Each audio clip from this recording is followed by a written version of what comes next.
الحمد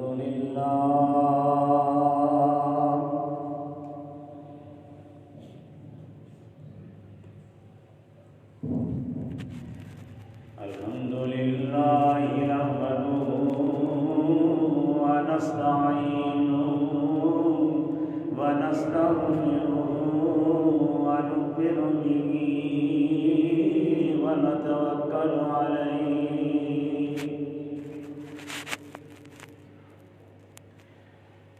ونعوذ بالله من شرور أنفسنا ومن سيئات أعمالنا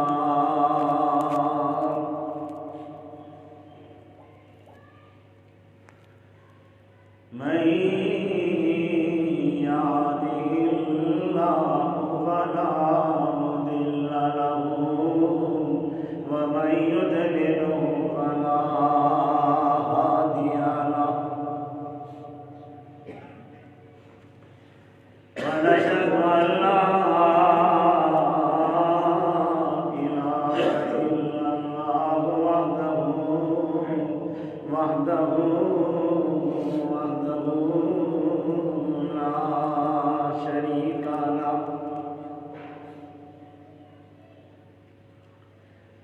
لا شريك له ولا نظير له ولا مثل له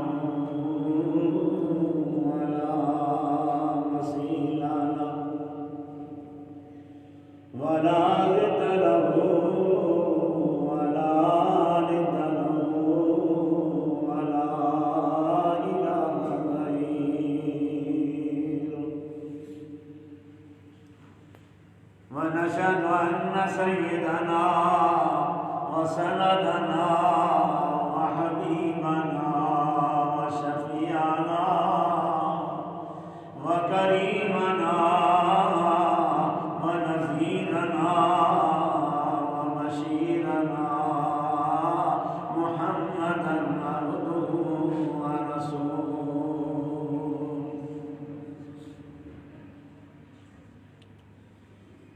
إن الله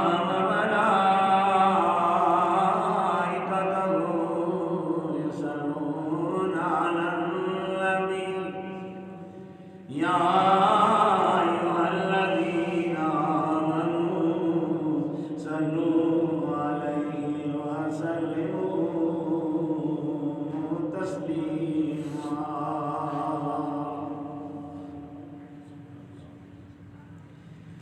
اللهم صل على محمد وعلى آل محمد كما صليت على إبراهيم وعلى آل إبراهيم إنك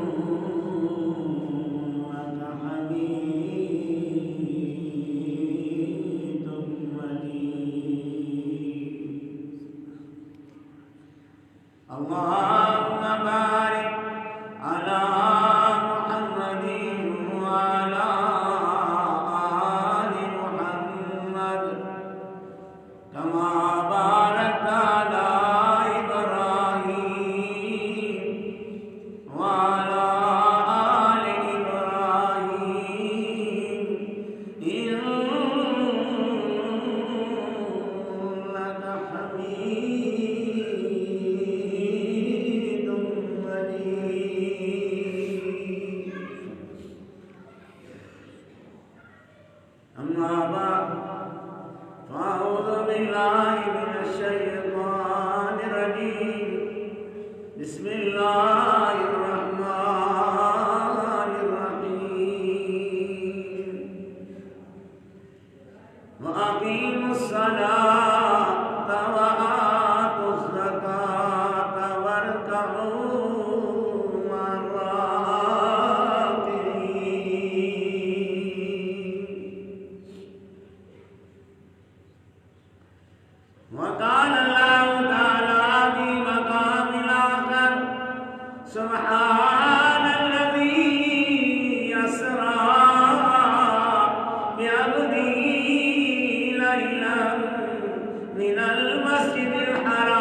ونحن على ذلك لمن الشاهدين والشاكرين والحمد لله رب العالمين.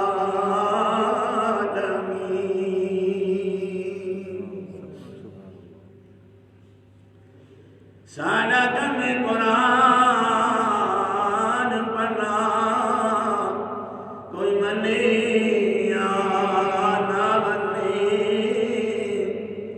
وہ تو ہی جہاں مارا ویسی جڑا حد قرآن دی بھنگ.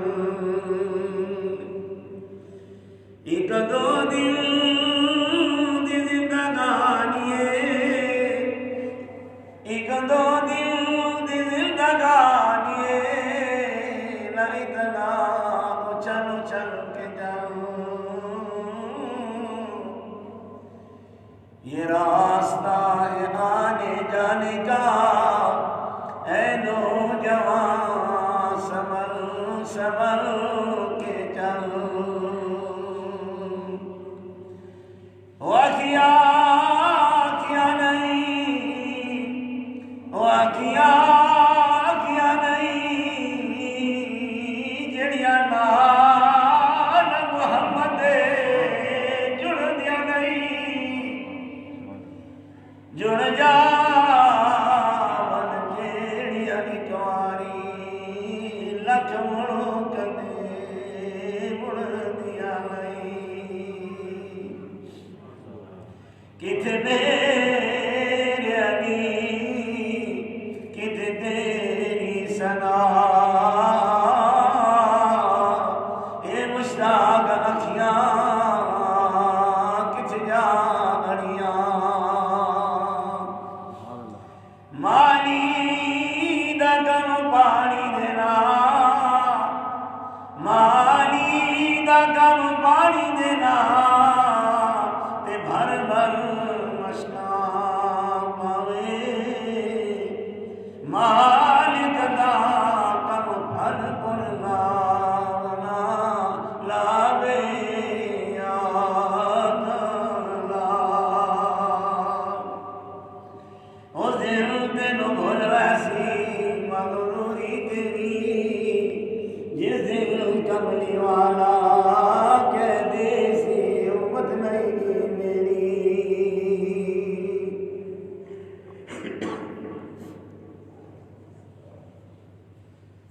واقیم الصلاۃ وآتوا الزکاۃ. نماز قائم کرو، زکوٰۃ ادا کرو، رکوع کرو رکوع کرنے والوں کے ساتھ. پاک ہے وہ ذات جس نے اپنے بندے کو سیر کرائی مسجد حرام سے مسجد اقصی، تاکہ انہیں اپنی اپنی نشانیاں دکھائی جائیں. بے شک اللہ تعالیٰ سننے والا جاننے والا ہے.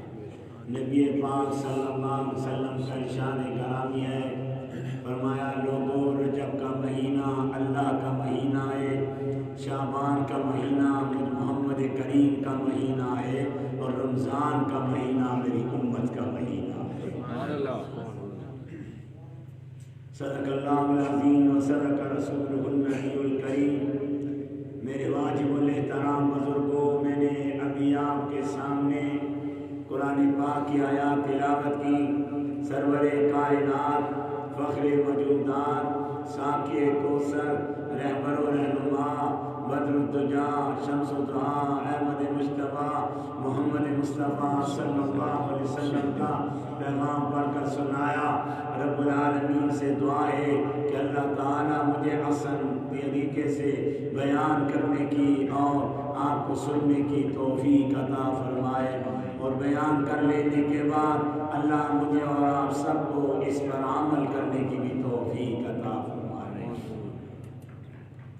دعائے الفاظ کے بعد مختصر سے وقت کے لیے جو میں نے اپنی تقریر کا موضوع رکھا ہے وہ قرآن پاک کی آیات سن کر ہی آپ سمجھ گئے ہوں گے. محمدی مسجد والوں، الحمدللہ رجب کا مہینہ شروع ہو چکا ہے. اس کے بعد اللہ کے فضل سے شعبان کا مہینہ آنے والا ہے. پھر اس کے بعد اللہ کے فضل و کرم سے رحمتوں والا مہینہ یعنی رمضان المبارک کا مہینہ آنے والا ہے۔ اللہ نے ان تینوں مہینوں کی ایک ترتیب رکھ کے دنیا والوں کو بتا دیا، دنیا والوں اپنی زندگی کے گناہ معاف کرانا چاہتے ہو تو رجب کے مہینے میں مجھ خدا کو راضی کرو، شعبان میں مجھ محمد کریم کی باتوں پہ عمل کرو، رمضان شریف میں روزے رکھ کر اپنے لیے جہنم کی آگ کو گلزار بناؤ۔ رجب کا مہینہ اصل میں اس کے معنی تین معنی تین حرف ہیں اور تین حرفوں کے الگ الگ معنی، یعنی رے جیم اور بے۔ رے کا مطلب ہے رحمت خداوندی، جیم کا مطلب ہے جرم انسانی اور بے کا مطلب ہے بری ہو جانا۔ اللہ کہتا ہے کہ جو رجب کے مہینہ کا احترام کرتا ہے نا، میں رے سے اپنی رحمتیں اتنی نازل کرتا ہوں کہ میرے بندے کے جیم سے سارے جرم ختم ہو جاتے ہیں، اور جو ہی جرم ختم ہوتے ہیں میں بے کی برات کرتے ہوئے انسان کو زندگی کے گناہوں سے معاف کر دیتا ہوں۔ رجب کا اصل معنی یہ اسم آتا ہے، اور اسم کہتے ہیں یعنی کہ جو سن نہ سکے گونگے کو، بہرے کو، یعنی کہ جو سن نہ سکے کانوں سے ڈورا ہو اسے عربی میں اسم کہا جاتا ہے، اور دوسرے معنوں میں اس معنی کو اسم کا مہینہ بھی کہا جاتا ہے۔ اب سوال یہ پیدا ہوتا ہے کہ اللہ تعالیٰ نے اس مہینے کو اسم کا مہینے کا نام کیوں قرار دیا؟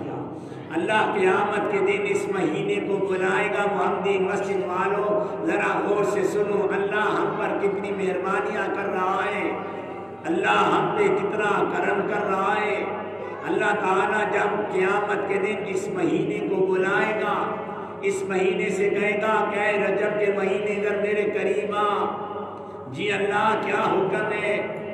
اے مہینے میرے بندوں کے گناہوں کے بارے میں بتا کہ وہ تیرے مہینے میں کیا گناہ کرتے رہے، تیرے مہینے میں کیا غلطیاں کرتے رہے، تیرے مہینے میں کیا عیب جوئیاں کرتے رہے۔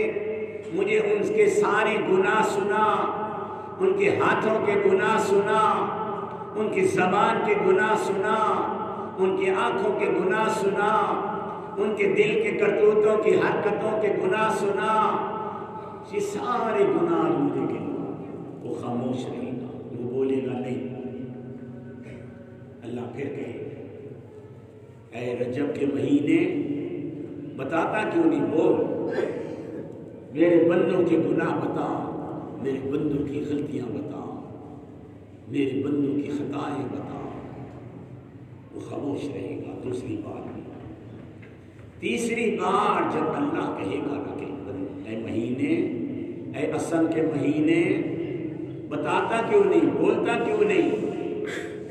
میں نے تجھے کہا نا میرے بندوں کے گناہ بتا، کیوں نہیں بتا رہا؟ میں نے تجھے پوچھا ہے کہ میرے بندوں کی غلطیاں بتا، کیوں نہیں بتا رہا ہے؟ کیا مسئلہ ہے؟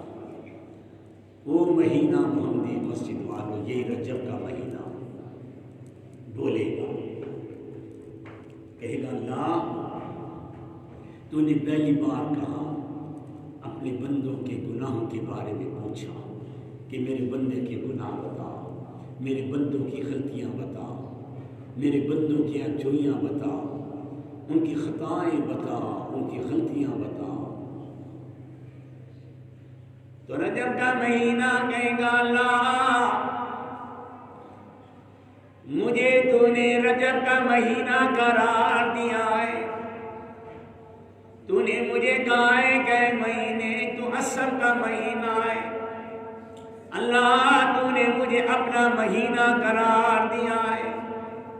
اب اللہ تو نے مجھے خود ہی کہا تھا کہ اسم کے مہینے جا میرے بندوں کے گناہوں کو نہ سننا، ان کی نیکیوں کو سننا۔ اللہ میں تیرے بندوں کے گناہ نہیں سن سکتا تھا، میں تو ان کی نیکیاں ہی سنتا رہا، ان کی خطاؤں کا مجھے علم ہی نہیں۔ وہ نماز پڑھنے آتے تھے، تیرے سے دعا کر کے کہتے تھے اللہ ہم تیرے دروازے پہ تیرا دروازہ کھٹکھٹانے آئے ہوئے۔ وہ جب تیرے سے سوال کرتے تھے وَإِذَا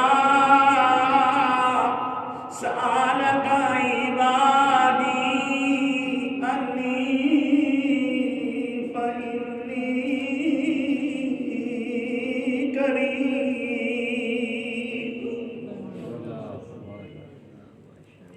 اللہ تو نے خود کہتا تھا اے بندو میں خدا تمہارے قریب ہوں۔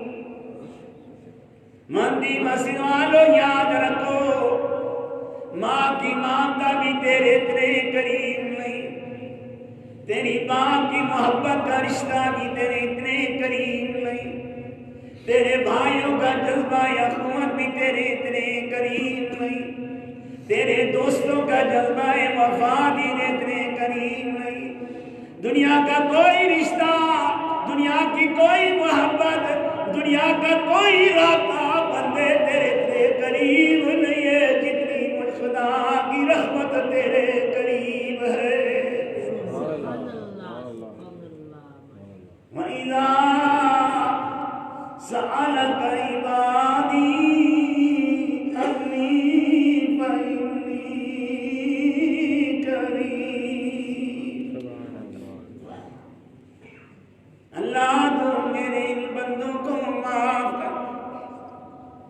اللہ انہوں نے رجب کے مہینے میں کیا کرتے رہے، رجب کے مہینے میں روزے رکھتے رہے، رجب کے مہینے میں قرآن پڑھتے رہے، رجب کے مہینے میں اچھے کام کرتے رہے۔ محمدی مسجد والوں، اللہ جتنا بڑا خدا خود ہے اتنا ہی اللہ نے اس مہینے کو برکتوں والا بنایا ہے۔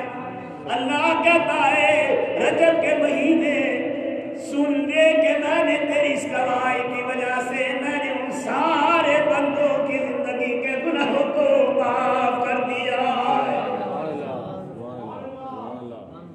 کی مسجد والے یہ جو آپ کہتے ہو سبحان اللہ، اس میں آپ مسجد امام و خطیب کے ساتھ اپنی زبانوں کو جو پاکیزہ بناتے ہو نا، اپنی زبانوں کو رجب کے مہینے کے لیے گواہ بناتے ہو نا، یہ رجب کا مہینہ یہ کہے گا اللہ جب تیرا ذکر ہوتا تھا یہ سبحان اللہ کہتا تھا، جب تیرے نبی کا ذکر ہوتا تھا یہ سبحان اللہ کہتا تھا۔ اب سبحان اللہ کے مفہوم کیا ہے؟ فرمایا کہ اللہ تعالیٰ کے ہاں اتنی رحمتوں کا ڈھیر ہے۔ محمدی مسجد والوں یاد رکھو اللہ تعالیٰ نے اپنی رحمتیں کافروں کے لیے نہیں بنائی، اللہ نے اپنی جنتیں یہودیوں کے لیے نہیں بنائی، اللہ تعالیٰ نے یہ جنت کے ٹھکانے عیسائیوں کے لیے نہیں بنائے، غیر مسلموں کے لیے اللہ نے جنتیں نہیں بنائی۔ اللہ کہتا ہے بندے میں نے جنت کلمہ رسول پڑھنے والوں کے لیے بنائی ہے، میں نے جنت نماز پڑھنے والوں کے لیے بنائی ہے، میں نے جنت قرآن پڑھنے والوں کے لیے بنائی ہے، اور جنت میں نے صرف اپنے نبی سے پیار کرنے والے غلاموں کے لیے بنائی ہے۔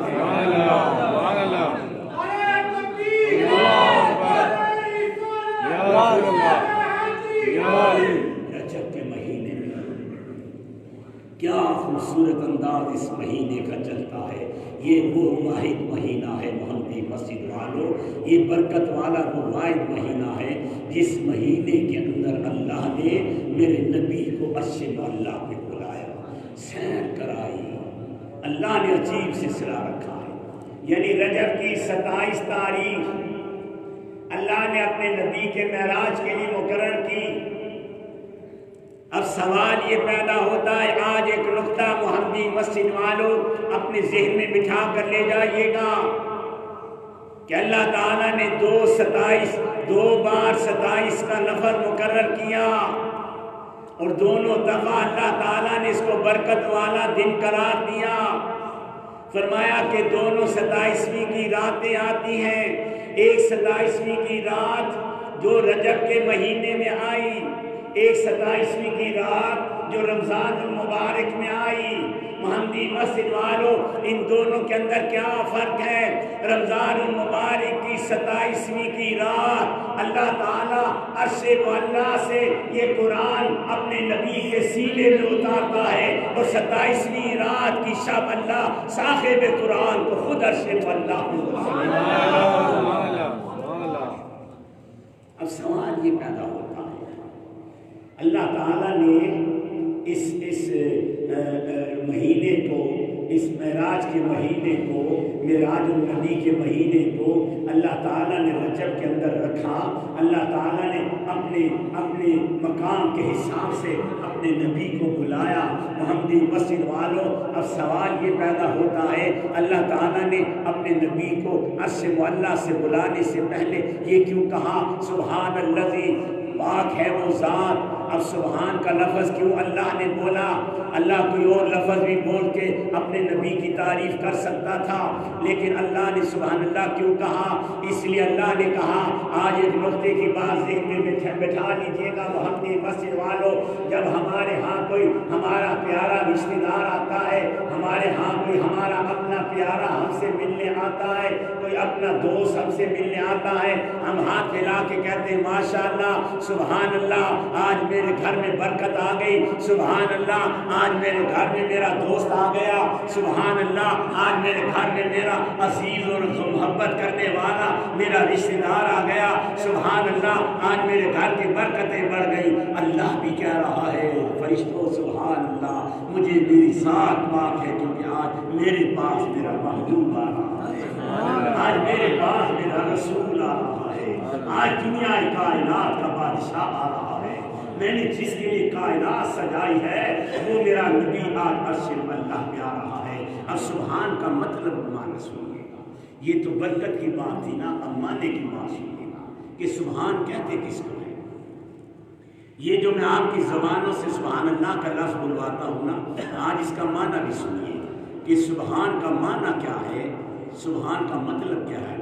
سبحان کا مطلب یہ کہ جہاں ساری کائنات کی طاقت ختم ہو جائے، جہاں ساری کائنات کے نبیوں کی طاقت ختم ہو جائے، جہاں ساری کائنات کے فرشتوں کی طاقت ختم ہو جائے، جہاں ساری کائنات میں جنات کی طاقت ختم ہو جائے، جہاں پوری کائنات میں سارے معقلات کی طاقت ختم ہو جائے، جہاں پوری کائنات کے جانوروں کی طاقت ختم ہو جائے، جہاں پوری کائنات میں پوری انسانیت کی طاقت ختم ہو جائے، جہاں ہر کسی کی طاقت ختم ہو جائے، وہاں سے جس کی طاقت شروع ہوتی ہے اسے سبحان کہا جاتا ہے۔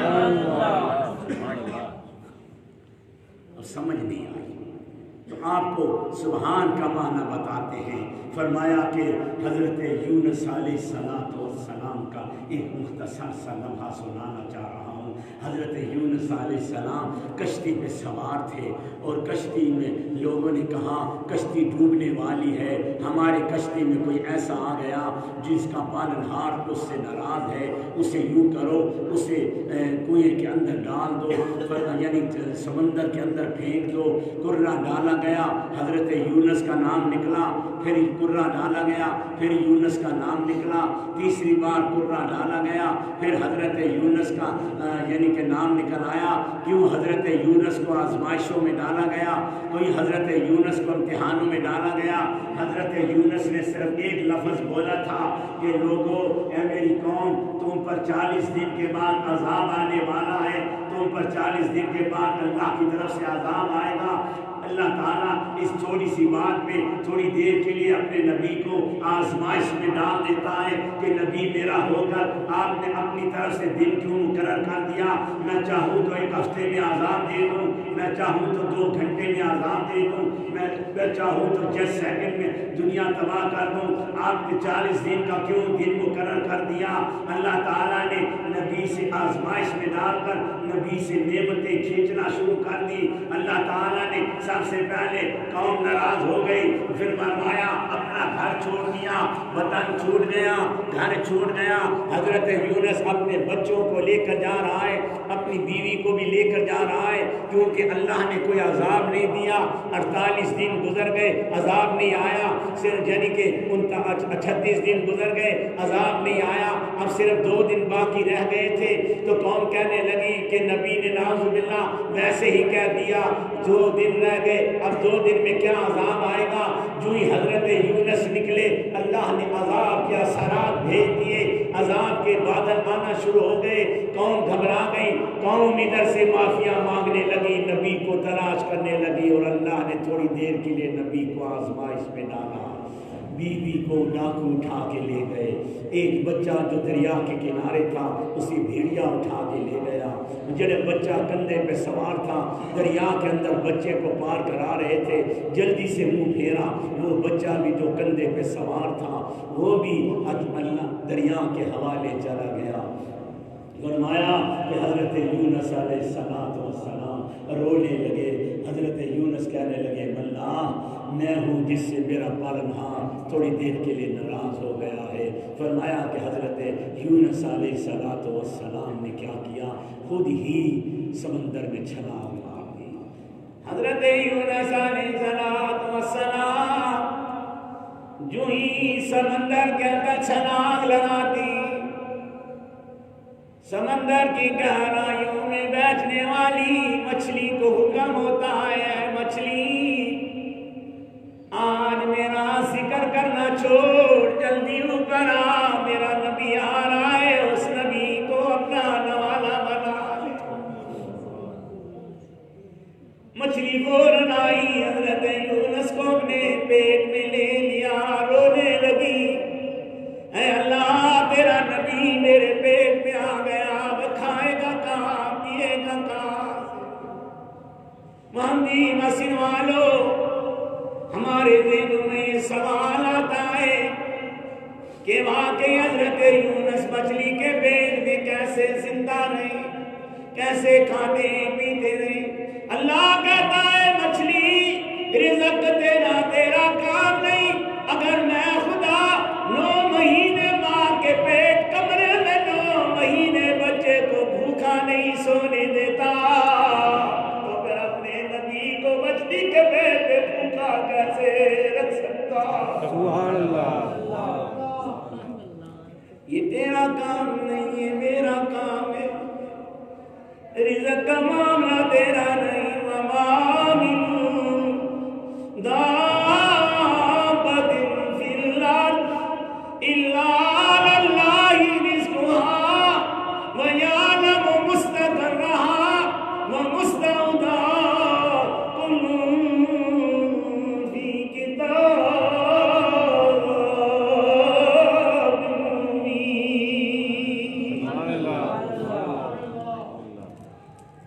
مچھلی کے پیٹ میں نبی چلا گیا، مچھلی اپنے مقام پر پہنچی، جا کر تہخانے میں بیٹھ گئی، گھبرا رہی ہے، رو رہی ہے، اللہ میرے پیٹ میں نبی موجود ہے، اللہ اپنے نبی کو کس رنگ سے نکال کر، کس جگہ سے نکال کر، معدے سے نکال کر، رگوں سے نکالتا ہوا مچھلی کے پیٹ کے اندر کس جگہ پر اللہ نے اپنے نبی کو رکھا، کس جگہ پہ محفوظ رکھا۔ محمدی مسجد والوں ذرا غور سے دیکھیے، اللہ کا نبی ہے، مچھلی کے پیٹ میں ہے۔ ایک طرح سے یوں سمجھے کہ سوال کیا جاتا ہے کہ وہ کون سی قبر ہے جس میں بندہ زندہ ہے اور وہ قبر چل پھر رہی تھی، تو وہ قبر یہی مچھلی یونس تھی جو ہر جگہ گھومتی تھی، اور اللہ کا پیغمبر مچھلی کے پیٹ میں مقید تھے، اور مچھلی گھبرا رہی تھی، مچھلی صرف پانی پیتی تھی، مچھلیوں کی خوراک کھاتی تھی۔ سوال یہ پیدا ہوتا ہے کہ حضرت یونس علیہ السلام ماں کے پیٹ یعنی مچھلی کے پیٹ میں کس جگہ پہ بیٹھے ہوئے تھے۔ محمدی مسجد والوں آؤ تھوڑی سی جھلک دکھاتا ہوں، اللہ کا پیغمبر مچھلی کے پیٹ میں بیٹھا ہوا ہے اور اللہ کی عبادت کر رہا ہے، اللہ کی عبادت میں مصروف ہے۔ اللہ کا پیغمبر سجدے میں مچھلی کے پیٹ میں سجدے میں پڑا ہے، کوئی کہانی نہیں سنانے لگا، اللہ کے قرآن سے واضح کرنا لگا ہوں ہوں کہ اللہ کا پیغمبر مچھلی کے پیٹ میں کیا عبادت کر رہا ہے، مچھلی کے پیٹ میں کیا دعا کر رہا ہے، وہ میں آپ کو سارا مسئلہ سمجھانا چاہ رہا ہوں۔ حضرت یونس علیہ السلام مچھلی کے پیٹ میں اللہ کا ذکر کر رہے ہیں، مچھلی کے پیٹ میں اللہ کی عبادت کر رہے ہیں۔ اللہ نے مچھلی کے پیٹ میں نبی کو زندہ رکھا ہوا ہے۔ محمدی مسیح والو، یہی کہا جاتا ہے کہ شہید کو مردہ نہ کہو، کیونکہ اللہ یونس کو مچھلی کے پیٹ میں زندہ رکھ سکتا ہے تو قبر میں شہید کو بھی زندہ رکھ سکتا ہے۔ سبحان اللہ۔ وَلَا تَقُولُوا لِمَن يُقْتَلُ فِي سَبِيلِ اللَّهِ أَمْوَاتٌ بَلْ أَحْيَاءٌ وَلَٰكِن لَّا تَشْعُرُونَ۔ سبحان اللہ۔ اللہ کہتا ہے زندہ ہے، تمہیں سمجھ نہیں آتی۔ اللہ دنیا کے اندر ہی مچھلی کے پیٹ کی قبر کا نظارہ ہمیں دکھا رہا ہے کہ دیکھو میں نے اپنے نبی کو مچھلی کے پیٹ میں زندہ کیسے رکھا ہوا ہے، اور مچھلی کے پیٹ میں میرا نبی میرا ذکر کیسے کر رہا ہے۔ اللہ نے اس ذکر کو بھی قیامت تک قرآن میں ریکارڈ کر دیا ہے، اور یہ سمجھ بتا دیا کہ اللہ کا پیغمبر کس طرح مچھلی کے پیٹ میں اسے کوئی رزق کی فکر نہیں تھی، اسے اپنی زندگی کی فکر نہیں تھی، اسے فکر کیا لگی ہوئی تھی اللہ تعالیٰ سے۔ اللہ تعالیٰ نے کہا کہ ہاں فرشتوں تم بھی دیکھو، کائنات کی مخلوق تم بھی دیکھو، ہم نے اپنے نبی کو مچھلی کے پیٹ میں مقید کر دیا ہے، مچھلی کے پیٹ کے اندر میرا نبی موجود ہے اور میرا نبی رو رہا ہے، اللہ کی عبادت میں مصروف ہے۔ حضرت یونس علیہ السلام مچھلی کے پیٹ میں جب عبادت کر رہے تھے، پھر کہنے لگے فنادا فی الظلمات اللہ الہ الا انت سبحانک انی کنت من الظالمین۔ سبحان اللہ۔ اے اللہ میں اندھیروں میں آ گیا ہوں، مچھلی کے پیٹ کا اندھیرا، سمندر کی تہہ کا اندھیرا، ہر طرف اندھیروں میں گھوم گیا ہوں۔ اللہ تیرے سوا مجھے آزادی دینے والا کوئی نہیں، تیرے سوا بچانے والا کوئی نہیں۔ نبی عاجز آ گئے، رو کر کہنے لگے لا الہ الا انت سبحانک، اللہ تو طاقت والا ہے، میں طاقت والا نہیں، اللہ تو قدرت والا ہے، اللہ یہ ساری تیری طاقت ہے، تیری طاقت ختم ہو گئی، اللہ اب تیرے سوا مجھے آزادی دینے والا کوئی نہیں۔ فنادا فی الظلمات اللہ الہ الا انت سبحانک انی کنت من الظالمین۔ حضرت یونس سبحان کہہ رہا ہے، اللہ نے کہا تھا نا جہاں طاقتیں ختم ہو جاتی ہیں وہاں سے میری طاقت شروع ہوتی ہے۔ اب حضرت یونس کی ساری فریاد، حضرت یونس کی عاجزی، حضرت یونس علیہ السلام کی انکساری، بے بسی، انتا سبحانک، اللہ تو پاک ہے، تو طاقت والا ہے، تو قدرت والا ہے، اللہ مجھے آزادی دے دے۔ حضرت یونس نے یہ بات کی، سمجھ نہیں آئی، اب دوسری طرف آ گئی، حضرت موسیٰ علیہ السلام کی طرف آئی۔ حضرت موسیٰ علیہ السلام کے لیے بھی اللہ تعالیٰ نے کہا کہ آپ موسیٰ قوم سے یا اللہ مجھے قوم کہتی ہے اپنے خدا کو پیش کرو، ہم تیرے خدا کو دیکھنا چاہتے ہیں۔ اللہ نے کہا موسیٰ لن ترانی، میں تیری قوم کو اپنا چہرہ نہیں دکھاؤں گا، میں تیری قوم کے سامنے نہیں آؤں گا، میں تیری قوم کو اپنی زیارت نہیں کراؤں گا۔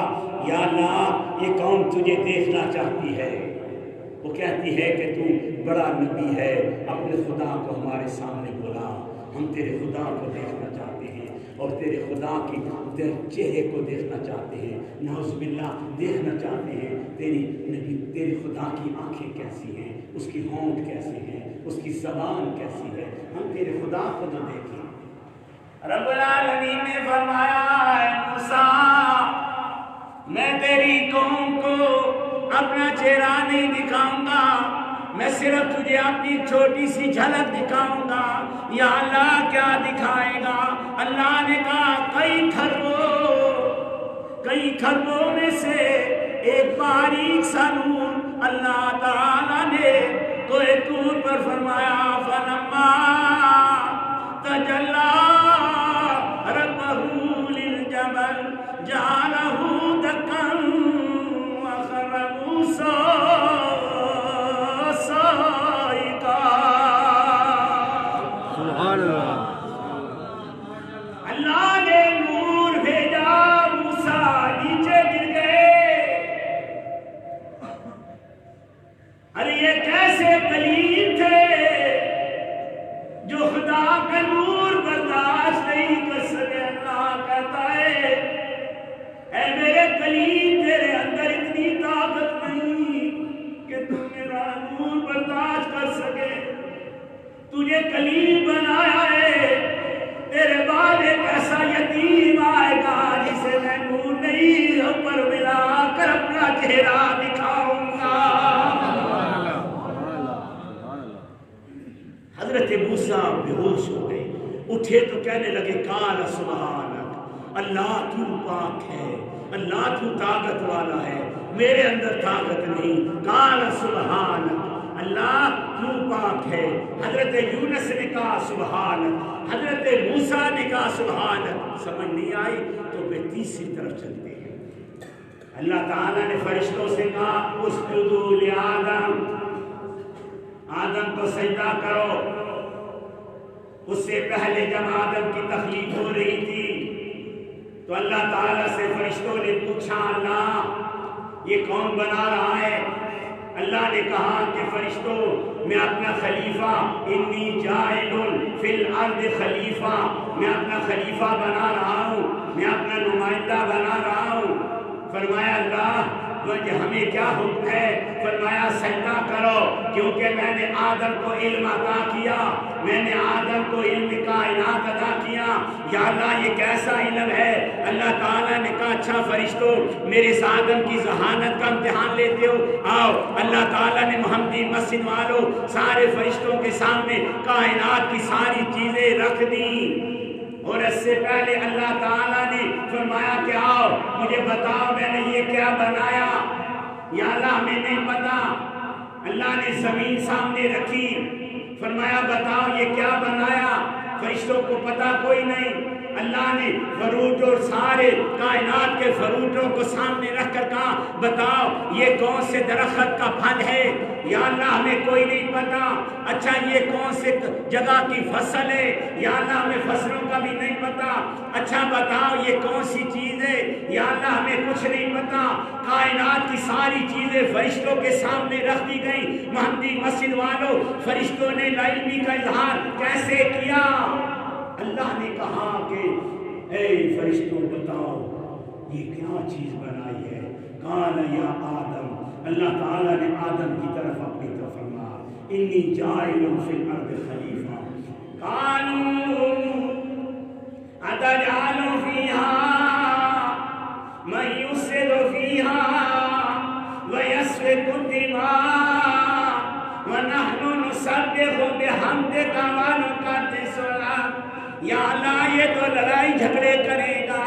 اللہ نے کہا نہیں فرشتوں مجھے یہ ساری چیزوں کا علم دو۔ فرشتوں نے علم کا کوئی نہیں بتایا۔ اللہ نے کہا آدم بتا یہ کیا ہے؟ آدم کہنے لگے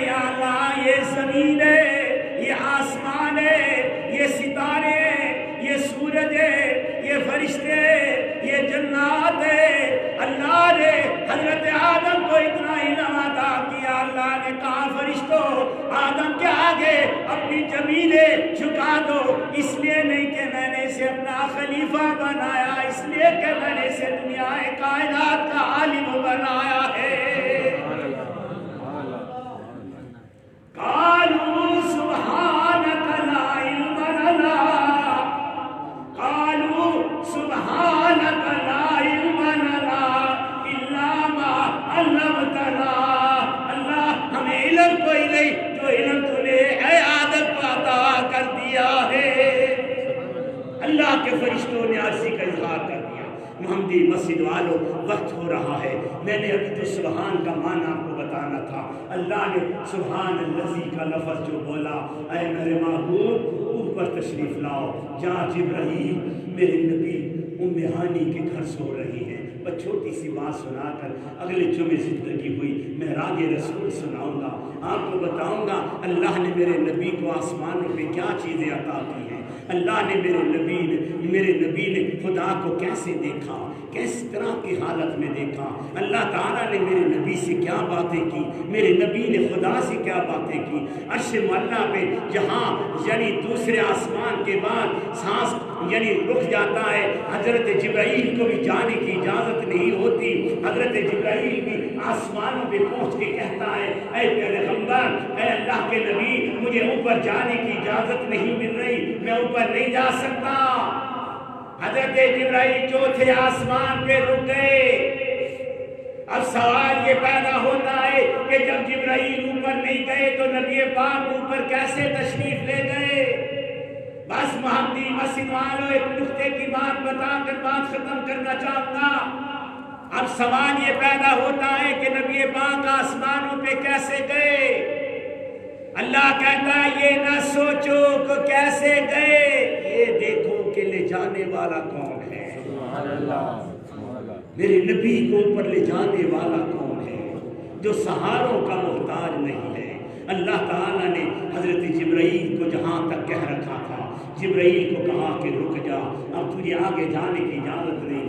حضور کریم نے فرمایا اے جبرائیل میرے ساتھ آگے چلو، میرے ساتھ آگے چلو، میں اکیلا کیسے اوپر جاؤں گا؟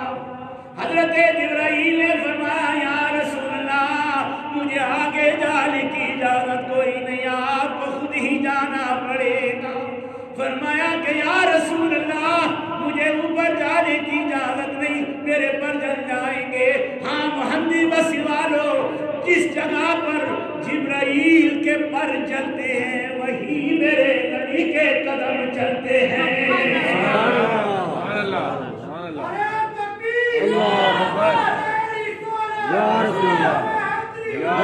اب کیسے چلتے ہیں میرے نبی اوپر کون لے کے جاتا ہے؟ سبحان الذی اسریٰ بعبدہ لیلا من المسجد الحرام الی المسجد الاقصیٰ۔ اے دنیا کے لوگوں، اے دنیا کی ٹیکنالوجی میں رہنے والے لوگوں، آج تو آپ کو خود سمجھ آ گیا ہوگا۔ اگر آپ کا ڈیٹا آپ کے ٹیلی فون پر ہے، آپ اسے بلوت کرتے ہو، اسے نیٹ کے اوپر ڈالتے ہو، اسے واٹس ایپ کرتے ہو، اسے دوسرے بھائی کو بھیجنا چاہتے ہو، وہ امریکہ پہ بیٹھا ہے۔